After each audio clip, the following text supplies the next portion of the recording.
We will have one room with 4 beds in it, and it will be all filled with babies that are either having feeding support or breathing support, or sometimes both as well. Yep. And it's just a really scary time for everyone involved.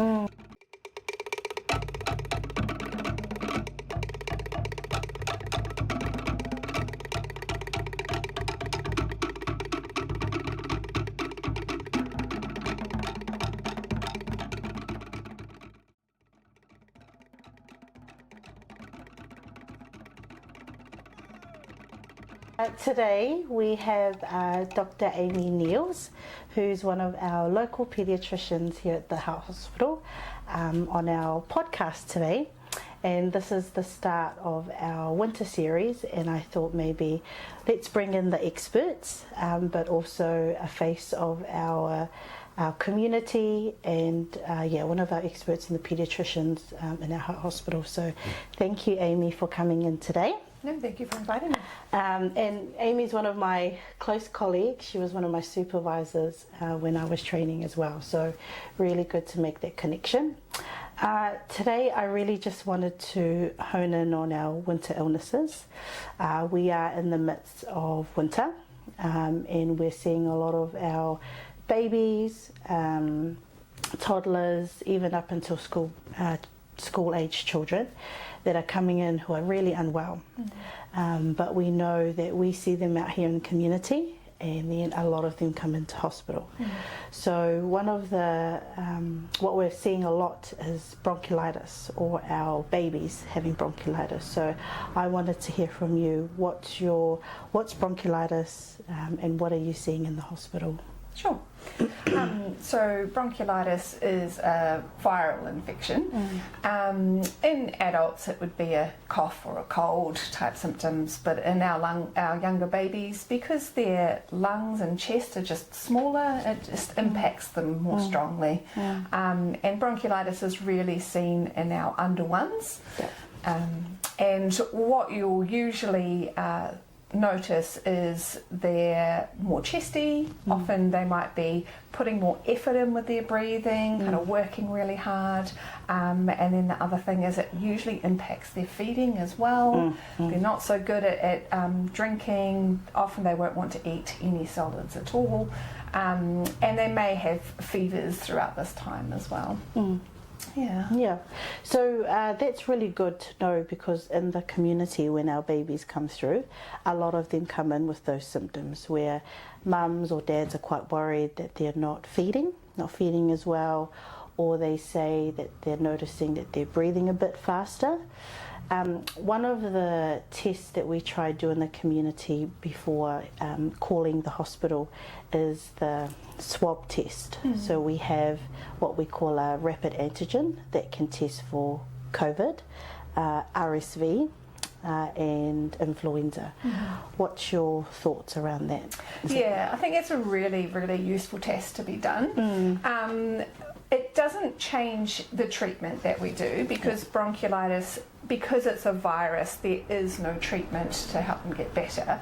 But when we know it's something like RSV, which is one of the most common viruses to cause bronchiolitis, we can explain to whānau what that illness is going to look like better.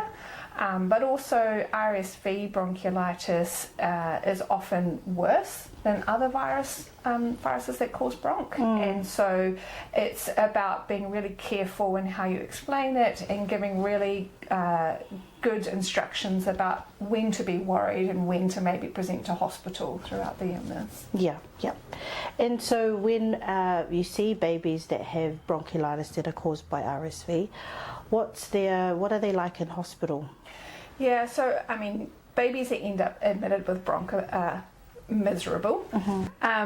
They are more likely to get worse around sort of day 3 or 4 of their illness. So we usually see bronch get worse before it gets better. And by worse, I mean they're working harder with their breathing, and sometimes they can't keep their oxygen levels in the safe range, and so they need to come to hospital so we can give them some extra oxygen or breathing support.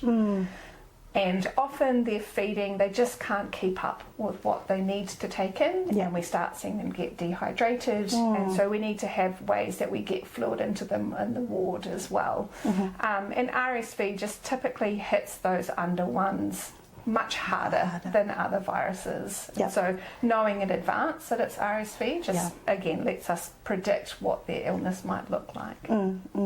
So I've worked on the ward as well. So I did my training on the pediatric ward, and I remember seeing, I guess amongst winter, they would just, the whole ward would be all RSV. And would have to set them up in different rooms and make sure that we try and isolate them and put them all in the same room. The hardest for me, or what I remember, was babies being on the high flow or the machine. That was really hard for parents to see their children all of a sudden being well and happy, and now being on these machines that help them breathe. Do you see that? Is that still happening now in the hospital? Yeah. Unfortunately. I mean, it's not that the treatment is going to make them get better any faster. It's their body just needs to recover from the virus on its own. But we support them if they're working really hard with their breathing or can't keep their oxygen levels up. Then we put them onto different forms of support. And you're right, we'll have one room with 4 beds in it, and it will be all filled with babies that are either having feeding support or breathing support, or sometimes both as well. And it's just a really scary time for everyone involved. And I think it's also hard because as a paediatrician, I can't tell you how long you're going to be in hospital for. It's a day by day reassessment of how your baby's doing. Are we seeing signs of improvement, and can we start pulling back some of the treatments that we're giving? But most of the time these babies are in hospital for at least a couple of days, if not longer as well. Some of the questions that I usually get from our parents, or when they first come in to see us, is can my child have antibiotics? Yeah, unfortunately, antibiotics are just not going to make any difference whatsoever. Because it's a virus, antibiotics do nothing to help treat them. So time is all that we can offer. And I really like that, because they want a quick fix, if that makes sense. And we all know antibiotics is to help for bacterial infections, and as you've highlighted, bronchiolitis, for example, is caused by a virus. So that's the key difference, a virus and a bacteria. So that's really good to point out. Anything else? So what would you recommend to our families out here? We're in the middle of winter. Let's say a mum's just reading or watching this right now, and she's looking at her 6-month-old baby having the signs that you've said, like the runny nose, or noticing not having maybe less than 50% or more than 50% of their feeds. What would be your recommendation for them? I think always, if you're worried about your pepe, they need to have a review by someone, whether it's someone from the wonderful team here, whether it's after hours, or if you're really concerned about them, obviously the emergency department is the place to go. But what I look at is how fast is your baby breathing, and how hard are they breathing.